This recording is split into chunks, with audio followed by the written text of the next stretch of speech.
Pues si abrís vuestra Biblia en Apocalipsis, vamos a empezar esta tarde con el capítulo 3. Capítulo 3 de Apocalipsis. Comenzaremos hoy con la quinta carta que Cristo le escribe a las iglesias del Asia Menor. Esas iglesias eran reales, iglesias que estaban en esas ciudades, y los principios que estas iglesias reciben son necesarios, pertinentes para toda iglesia en toda época y por supuesto para nosotros también. Recordamos que el libro de Apocalipsis es escrito por el apóstol Juan, movido por el Espíritu Santo, pero en este inicio de estos capítulos 2 y 3 son cartas que van a ir pasando de una iglesia a otra. Así que la iglesia de Éfeso recibe un mensaje directo de parte de Cristo, pero no solamente la iglesia de Éfeso escucha lo que tiene Cristo que decirle a la iglesia de Éfeso, sino que la iglesia de Éfeso escucha lo que Cristo tiene que decirle a la iglesia de Pérgamo, de Tiatira, de Sardis. Es decir, todas las iglesias escuchan los mensajes que Cristo tiene para todas las iglesias. Así que todos estos principios son pertinentes, necesarios, son luz y sabiduría para cómo debemos vivir como iglesia para la gloria de Dios. Y estamos estudiando qué es la iglesia, y dentro del estudio qué es la iglesia, estamos estudiando lo que Cristo enseña a sus iglesias aquí en la carta de Apocalipsis. Vamos a leer capítulo 3, versículos del 1 al 6. Y dice así la palabra inerrante e infalible del Señor.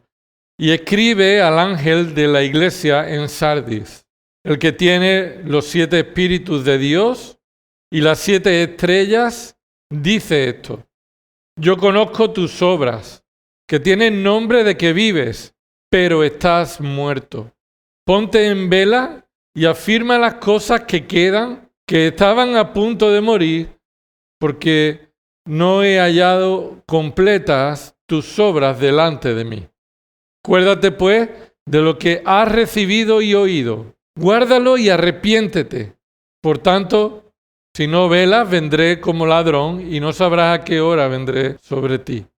Pero tienes unos pocos en Sardis que no han manchado sus vestiduras y andarán conmigo vestidos de blanco porque son dignos. Así el vencedor será vestido de vestiduras blancas, y no borraré su nombre del libro de la vida, y reconoceré su nombre delante de mi Padre y delante de sus ángeles. El que tiene oído, oiga lo que el Espíritu dice a las iglesias. Hemos estado estudiando estas cartas y lo estamos haciendo por medio de separar estas cartas en algunas cuestiones que dice, lo que Cristo dice. En primer lugar, siempre observamos lo que Cristo dice de sí mismo. Y eso es lo que vamos a ver en esta tarde, lo que Cristo dice de sí mismo. Pero una pequeña introducción sobre Sardis. Sardis era una capital de un reino, el reino de Lidia. A pesar de ser una ciudad inexpugnable, ya que estaba rodeado de un acantilado, y era casi imposible. Los que vivían allí decían, Sardis nunca será conquistada, pero fue conquistada en el 546 a.C. por el ejército persa. En el 17 después de Cristo estaba bajo el dominio del Imperio Romano, y Sardis se conoce porque sufrió un gran terremoto que dejó a Sardis casi destruida. El emperador de aquella época, Tiberio, entonces liberó a Sardis de todo impuesto. Ya Sardis no tenía que pagar impuestos para que fuera más sencilla la reconstrucción. Ahora, a día de hoy Sardis es eso, ruinas. Ruinas. Hay una pequeña ciudad cercana, pero Sardis en realidad a día de hoy no existe. Pero quedan los restos de un gran templo a la diosa Artemisa y a Zeus, como el resto de las demás ciudades de aquella zona. Ahora, en este contexto, allí Dios escogió salvar a algunos de esa ciudad. Y el testimonio del Evangelio de Cristo estaba presente en esa ciudad. Dios, por su gracia y misericordia, tiene una luz brillando en medio de las tinieblas. Y esa es la realidad de la iglesia. Está la iglesia llamada a cumplir su propósito, que es ser columna y sostén de la verdad. Y esto ya lo hemos dicho, esto es el testimonio de la verdad. Vidas transformadas por medio de la verdad del Evangelio de Cristo. Entonces, ¿qué mensaje tiene Cristo a esta iglesia en Sardis? Observemos que el mensaje que Cristo tiene a la iglesia va directamente dirigida al ángel de Dios, al ángel de la iglesia en Sardis. Ya sabemos que ese ángel se refiere al liderazgo pastoral. Así que Cristo le habla directamente al liderazgo pastoral sobre la situación personal del liderazgo y la situación de la iglesia. No llevemos siempre esto al extremo de que Cristo está hablando a la iglesia. Cristo está hablando a la iglesia, pero tiene cosas que decirle directamente al liderazgo. Que sin duda el resto de la iglesia haría bien en escuchar lo que Cristo le dice al liderazgo para también examinarse a la luz de lo que Cristo le dice al liderazgo como en mi vida, aunque yo no sea pastor. Entonces, lo primero que siempre Cristo hace en estas cartas es presentarse, decir algo de Él. ¿Qué dice Cristo de sí mismo? Dos cosas. Capítulo 3, versículo 1. Dos cosas que tienen en común esta palabra, tiene. El que tiene. Uno podría decir yo, ¿no? Pero bueno, ya sabemos que Él es el que habla, Cristo es el que habla, y se llama a sí mismo el que tiene, y tiene dos cosas. Lo primero, los 7 espíritus de Dios. Lo segundo que tiene, ¿qué es? Las 7 estrellas. Ahora, la pregunta que nos hacemos es, ¿qué significa? ¿Qué significa que Cristo se identifique como aquel que tiene los 7 espíritus de Dios y las 7 estrellas? Significa esto. En primer lugar, Cristo está diciendo que Él es el Señor de la iglesia y está obrando en ella por medio del Espíritu Santo. Esto significa que Cristo es el Señor de la iglesia y obra en la iglesia por medio del Espíritu Santo. Claro, para entender adecuadamente esta expresión que tiene los 7 espíritus de Dios, debemos observar cómo la Biblia utiliza esa expresión. No es lo que a ti te parezca que significa, porque si no va a salir una versión diferente de cada uno de los que estamos aquí. Entonces, a la hora de interpretar la Escritura, nos sometemos al autor de la Escritura. Dios ha revelado su palabra con una intención y un sentido. Y es Él el que pone y controla el sentido y soy yo el que tengo que entender qué es lo que Dios quiere decir. No soy yo el que leo, el que digo, para mí significa esto.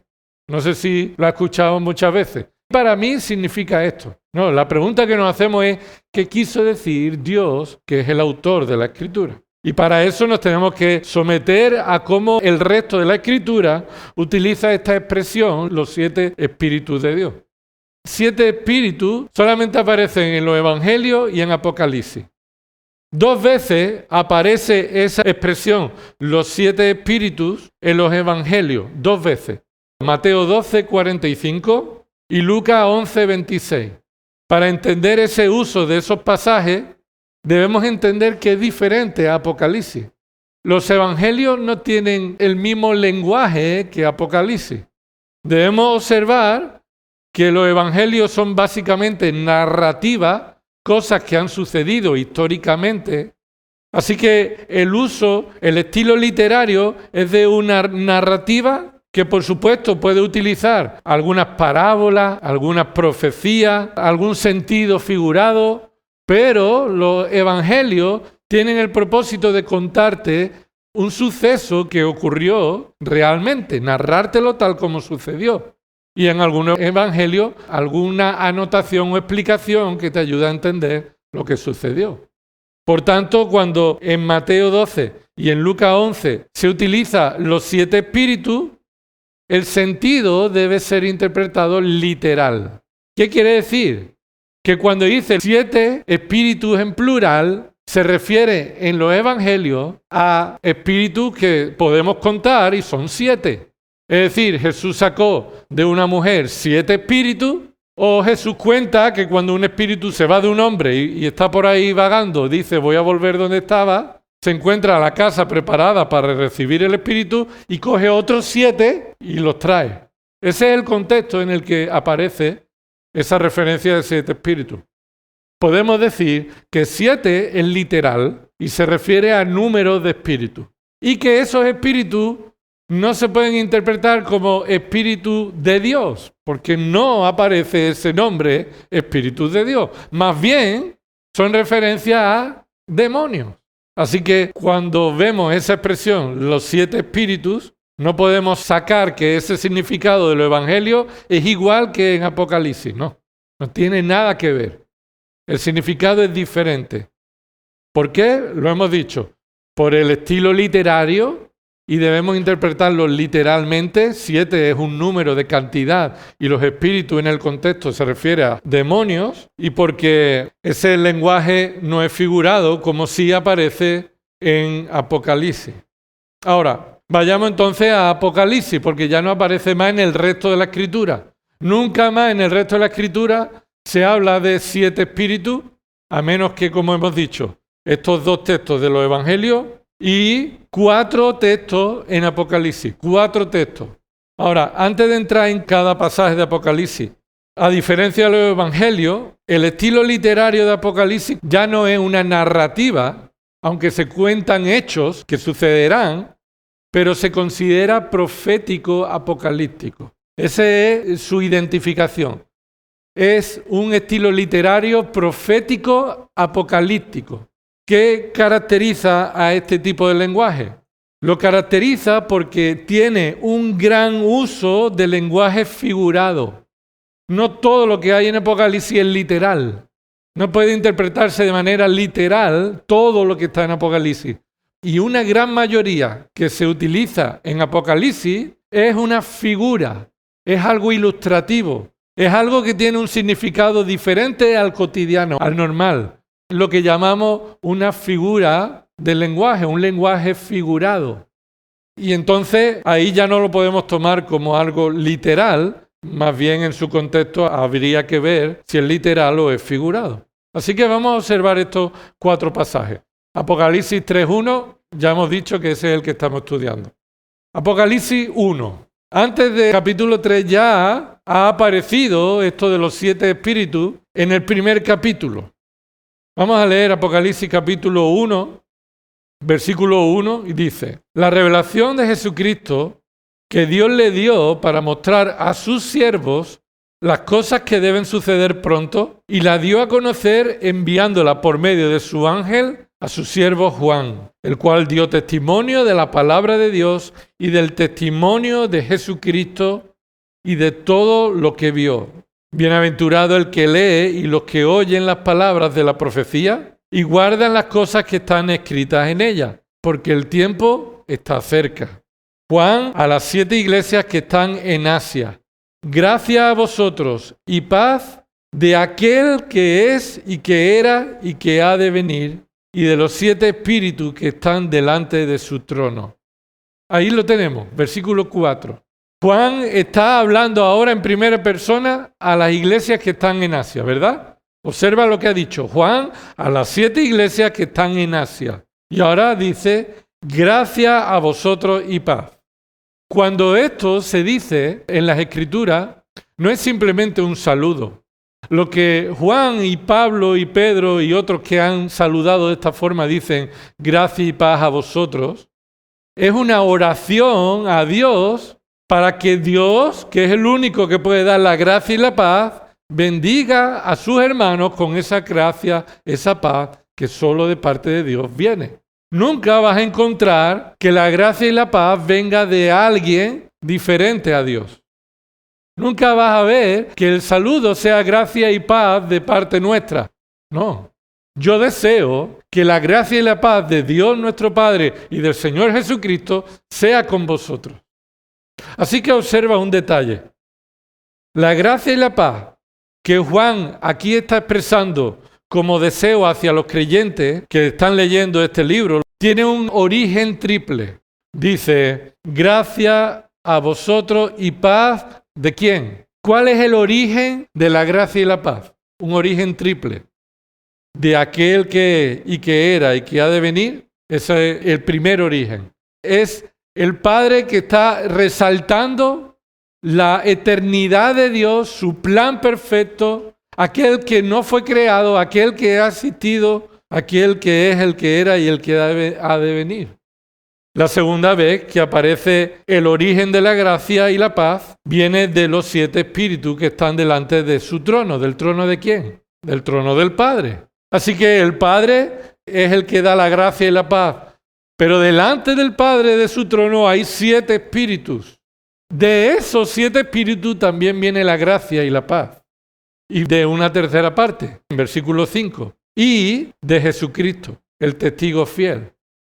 Observa que la gracia y la paz provienen ¿de quién? De un Dios trino. Del trino Dios. El Padre, el Hijo, el Espíritu Santo son los que pueden proveer la gracia y la paz que Juan desea para los creyentes. Entonces, sacamos una primera conclusión. Y es que los 7 espíritus de Dios, ¿quién es? Es Dios. Es Dios. Y cuando digo Dios no estoy diciendo el Padre. Estoy diciendo Dios. Hay un solo Dios. Si el Padre y el Hijo proveen de gracia y paz, si los 7 espíritus también te dan la gracia y la paz, la única conclusión posible es que los 7 espíritus se refiere al Espíritu Santo, a la tercera persona de la Trinidad. Solo Dios puede proveer de gracia y paz. Y estos 7 espíritus que están delante del trono también son los que dan la gracia y la paz. Así que podemos concluir que estos 7 espíritus es el Espíritu Santo. ¿Por qué? Porque lo dice el texto. Lo está diciendo el texto. Es el único que provee la gracia y la paz. El trino Dios y estos 7 espíritus que están delante de su trono están proveyendo de la gracia y la paz que solo el Padre, el Hijo y el Espíritu Santo pueden proveer. Así que Dios es trino y el único origen de la gracia y la paz. Y estos 7 espíritus se está refiriendo al Espíritu Santo. Claro, surge la pregunta de por qué dice 7 espíritus y no dice el Espíritu de Dios. Ahora vamos a entrar a resolver esa cuestión. El tercer pasaje que aparece en Apocalipsis lo encontramos en el capítulo 4. De nuevo tenemos esta expresión, los 7 espíritus. Dice el capítulo 4, después de esto miré. Juan es el que está hablando, después de haber recibido las cartas que Cristo está enviando a las 7 iglesias, después de escribir esas cartas, Juan miró y vio, dice el versículo 1 del capítulo 4, una puerta abierta en el cielo. Y la primera voz que yo había oído, como sonido de trompeta que hablaba conmigo, ¿quién fue? ¿Cuándo le habló? Ya lo habíamos visto en el capítulo 1. Y cuando se dio la vuelta para ver quién hablaba, vio a uno que era Cristo, descrito como Cristo. Capítulo 1 lo describe como Cristo y en capítulos 2 y 3 en las cartas, Cristo se describe con lo que Juan había visto. Así que ese que le habla le vuelve a decir, sube acá y te mostraré las cosas que deben suceder después de estas. Al instante estaba yo en el Espíritu. Probablemente ese espíritu sea en minúscula, es decir, en su propio espíritu. Su propio espíritu fue llevado a un lugar y pudo ver cosas que no hubiera visto en la carne. Y vi un trono colocado en el cielo y a uno sentado en el trono. Y el que estaba sentado era de aspecto semejante a una piedra de jaspe y sardio. Y alrededor del trono había un arco iris, de aspecto semejante a la esmeralda. Y alrededor del trono había 24 tronos, y sentados en los tronos 24 ancianos vestidos de ropa blanca, con coronas de oro en la cabeza. Del trono salían relámpagos, voces y truenos. Y delante del trono había 7 lámparas de fuego ardiendo. ¿Pero qué es esto? Continúa explicando el texto, que son los 7 espíritus de Dios. De nuevo tenemos ahí los 7 espíritus de Dios. Y están delante del trono. El contexto nos dice que el que está sentado en el trono es el Padre. Y delante del trono del Padre están los 7 espíritus. Que Juan, al verlo, lo ve representado en una visión como 7 lámparas ardiendo. Esa representación del candelabro con 7 brazos, pues eso representa los 7 espíritus de Dios. Ahora, si seguimos leyendo el texto, observamos que todos los que están allí adoran al que está sentado en el trono. Pero no vemos que el Espíritu adore al que está sentado en el trono. Así que vemos que todos los que están allí adoran al Padre Pero los 7 espíritus de Dios que están delante del trono no están participando en esa adoración. Posiblemente lo que estamos observando, de acuerdo con lo que hemos leído en el capítulo 1, es que esa visión es la expresión visible del Trino Dios.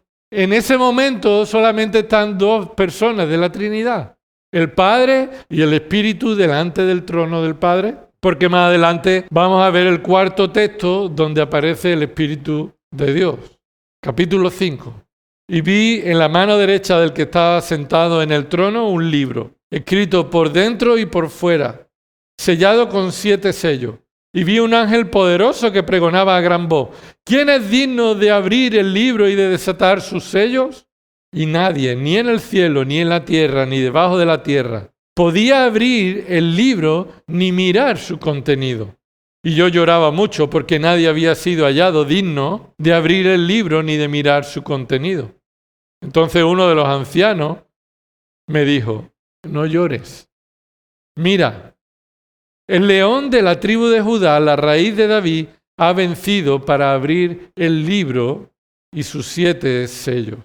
Y miré y vi entre el trono, con los 4 seres vivientes y los ancianos, a un cordero de pie como inmolado, que tenía 7 cuernos y 7 ojos. Pero observa lo que dice, que son los 7 espíritus de Dios enviados por toda la tierra. Esta es la última referencia que tenemos de los 7 espíritus de Dios. En este caso, Juan vuelve a describir una escena en la que ve a Cristo. Una visión de Cristo como el Cordero, el único que es digno de tomar el libro de la mano derecha del Padre, porque tiene la autoridad misma del Padre, tiene derecho por sí mismo a tomar el libro y abrir y ejecutar el juicio de los 7 sellos. Ese libro que se va a revelar ahora a partir de este capítulo 6.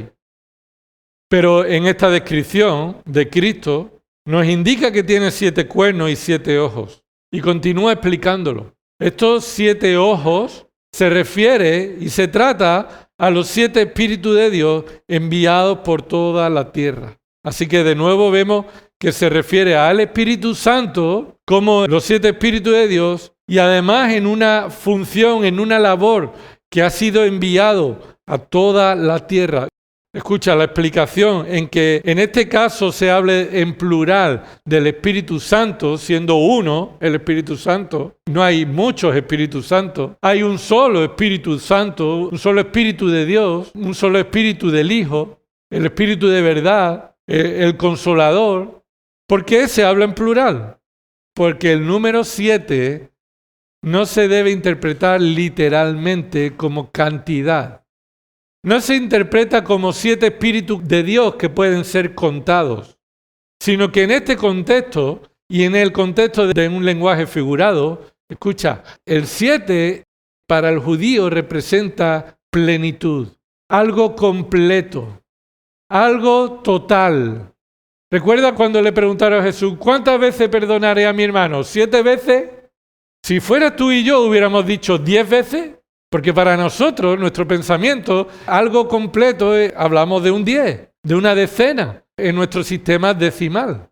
Pero cuando un judío quería expresar algo completo, hablaba de la plenitud con un número 7. Ahora escucha, no siempre que aparece el 7, debes interpretarlo figuradamente. Lo hemos visto que aparece 7 en los evangelios y son 7 en número. Pero en este contexto, Juan está viendo el Espíritu y expresa la plenitud del Espíritu de un modo en que está viendo 7 llamas o 7 espíritus de Dios. Por tanto, Cristo se define a sí mismo como el que tiene los 7 espíritus de Dios, el Espíritu Santo. Y por supuesto no se puede interpretar literalmente que son 7 espíritus de Dios.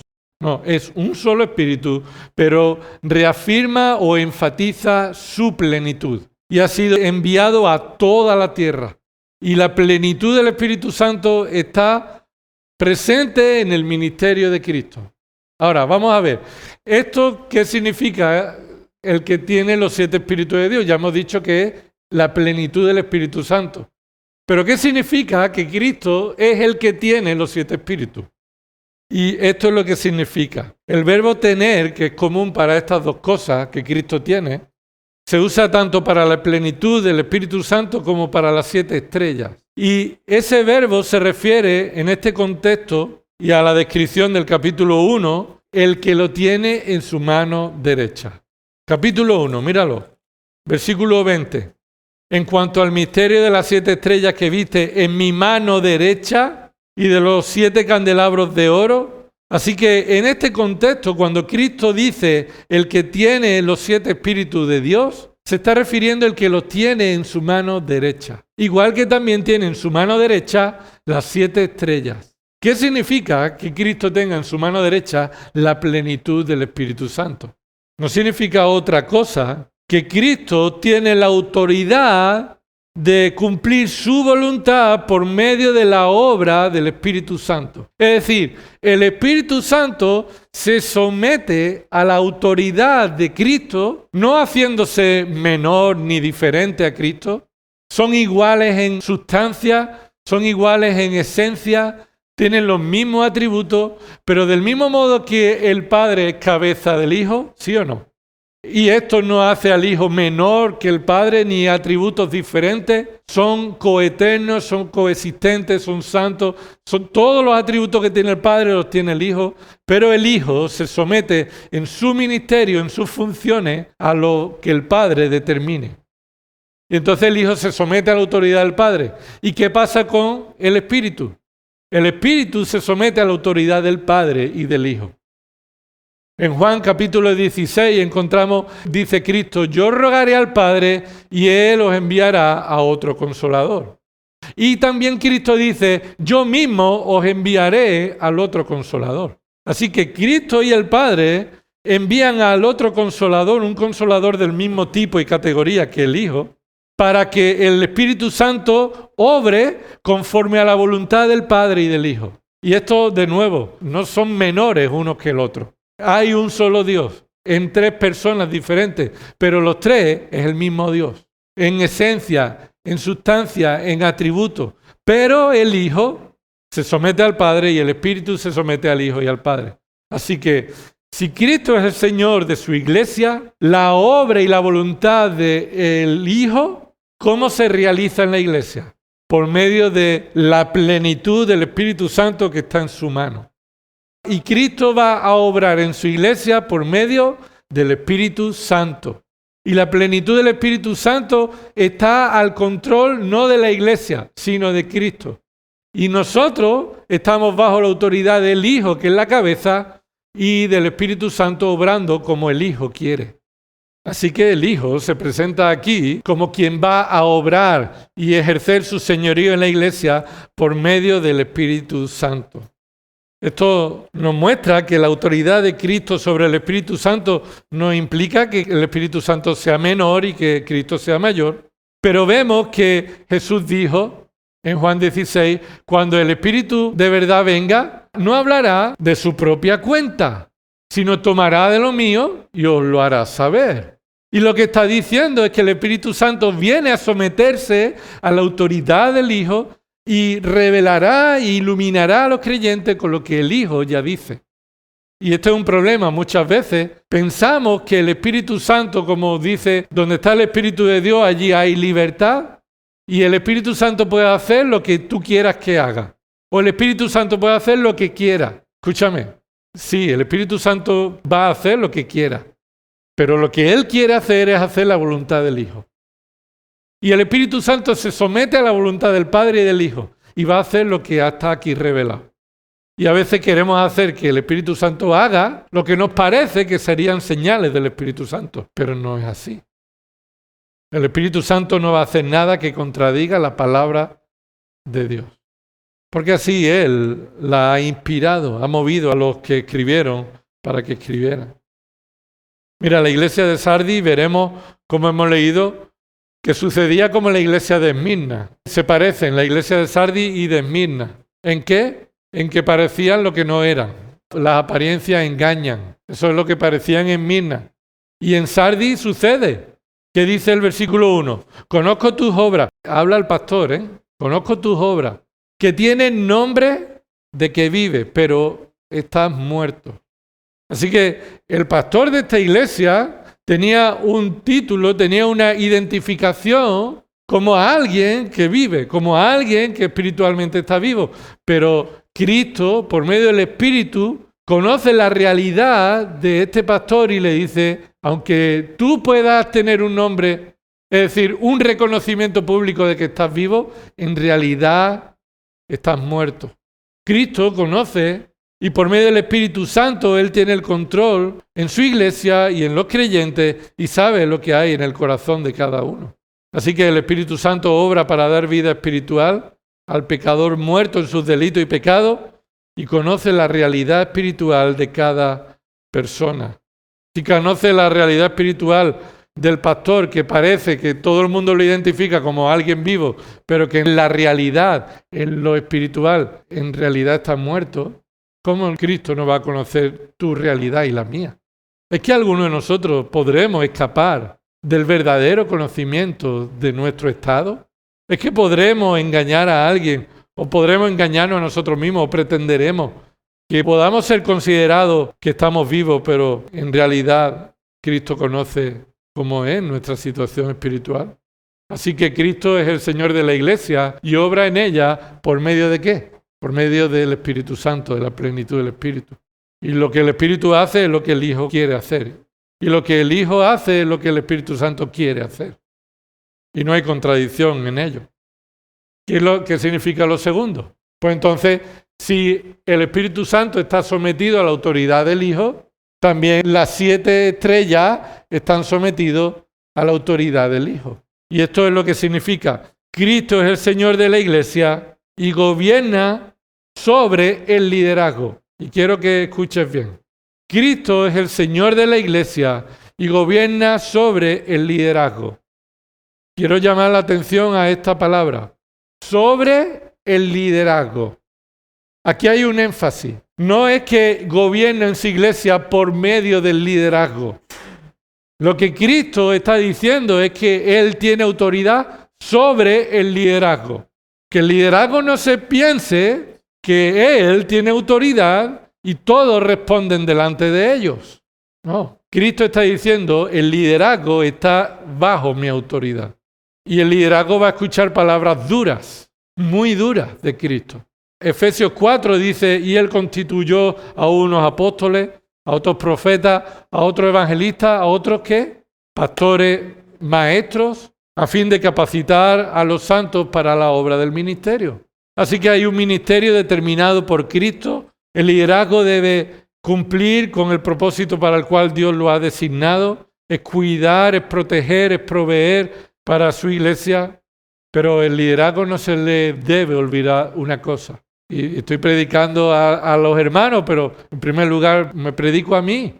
Aquí Cristo no está diciendo que los pastores tenemos la autoridad. Aquí Cristo está diciendo que los pastores estamos bajo su autoridad. Y no estamos demandando que se nos respete porque Dios nos ha dado autoridad, sino estamos en temor y temblor bajo la conciencia de que estamos bajo su autoridad. Responderemos delante de Cristo de cómo cuidamos a su iglesia, cómo cumplimos con el ministerio. Durante un tiempo este liderazgo ha burlado a la iglesia. ¿Tienes nombre de que estás vivo? Y todo el mundo consideraba a este liderazgo pastoral como a alguien vivo. Ha burlado a la iglesia. La iglesia lo consideraba así, pero quien tiene la autoridad sabe la realidad de esa persona. Y Dios ha podido y puede permitir que durante un tiempo una iglesia esté siendo pastoreada por inconversos. Dios puede permitirlo. Puede permitir que una iglesia donde hay creyentes, el liderazgo parezca hacerlo, pero en realidad son inconversos. ¿Y cuánto tiempo puede durar una iglesia así? No lo sabemos. Pero lo que sí sabemos es que ese liderazgo no se escapó de la mano de Cristo. Ese liderazgo va a responder delante de Cristo. Y aquí va a recibir advertencias duras. Así que Cristo se presenta como aquel que obra por medio de la plenitud del Espíritu y Él es el que tiene la autoridad sobre el liderazgo pastoral, para que cumpla su ministerio y cuide de la iglesia de Cristo. La iglesia debe demandar al liderazgo pastoral que considere esa responsabilidad que tiene. ¿Cómo aplicamos esto? Muchas formas en las que se puede aplicar si meditas en esta realidad. Pero yo te apunto 4 cosas. En primer lugar, admira a Cristo. Admira a Cristo. Admíralo. No solamente te quedes con información. Estas expresiones de Cristo tienen el propósito de llamarnos a admirarle como quien es. Nadie es como Él. Y formas parte de la iglesia del único, el inigualable, el todopoderoso, el soberano, el que tiene autoridad sobre el Espíritu Santo para que cumpla su voluntad en la iglesia, el que tiene autoridad sobre el liderazgo, el que delante de Él no podremos esconder nada. Así que admíralo por su autoridad soberana. Segundo, confía en el poder del Espíritu. Confía en el poder del Espíritu. Porque el Espíritu no está para cumplir tu voluntad. El Espíritu no está para cumplir la voluntad del Espíritu, que es diferente al Hijo. No hay un conflicto de intereses entre el Hijo y el Espíritu. Confía en la obra del Espíritu. Pero confía en la obra del Espíritu porque Él se somete al texto bíblico. Y si el Espíritu se somete al Hijo y al texto bíblico, tú debes crecer en el conocimiento también del Espíritu. Y no dejarte llevar por aquellos que dicen que el Espíritu Santo obra de una manera espectacular, sino que el Espíritu Santo obra como la Biblia dice que obra. Y el Espíritu Santo se somete a la palabra, así que confía. Identifica la obra genuina del Espíritu Santo. Tercer lugar, no pretenda esconderte, ni actúes con rebeldía contra la autoridad de Cristo. No pretendas esconder nada, ni te rebeles contra la autoridad suprema de Cristo. Porque si ni siquiera el liderazgo está libre de responder delante de Dios, ni siquiera el resto de la iglesia. Así que es una bendición poder saber y ser avisado de que nada hay en nuestro corazón que podamos esconder del conocimiento de Cristo. Así que no pretendas esconder nada ni rebelarte contra Él. Y por último, adora al Trino Dios. La plenitud del Espíritu está sometido al Hijo, está sometido al Padre. Su gracia y su paz provienen del Trino Dios. Él dirige y gobierna su iglesia para tu bien espiritual y para su gloria. Así que adórale, adora al Trino Dios. Vamos a orar. Gracias, Padre, por poder recordar quién eres. Y pasan los días y pasan el tiempo, Señor, y nuestra visión de ti va menguando, Señor, y necesitamos volver a ser instruidos, enseñados por tu palabra de quién eres tú, de tu autoridad soberana, de tu control perfecto, de cómo tú obras por medio de tu Espíritu Santo y de cómo tú tienes autoridad sobre el liderazgo, para someter al liderazgo a rendir cuenta delante de ti. Señor, si hay alguien que no ha creído en ti como su Salvador, si hay alguien aquí que no se ha arrepentido de sus pecados, si hay alguien que cree que tiene nombre de que vive, pero en realidad está muerto, rogamos que tu Espíritu obre en su corazón para traerle salvación, convencimiento de pecado y un deseo de hacer tu voluntad, de andar en tu voluntad, de serte agradable, de cumplir tu voluntad. Te pedimos, Señor, que el propósito de nuestra vida, Señor, no se nos olvide que es exaltar al Trino Dios verdadero.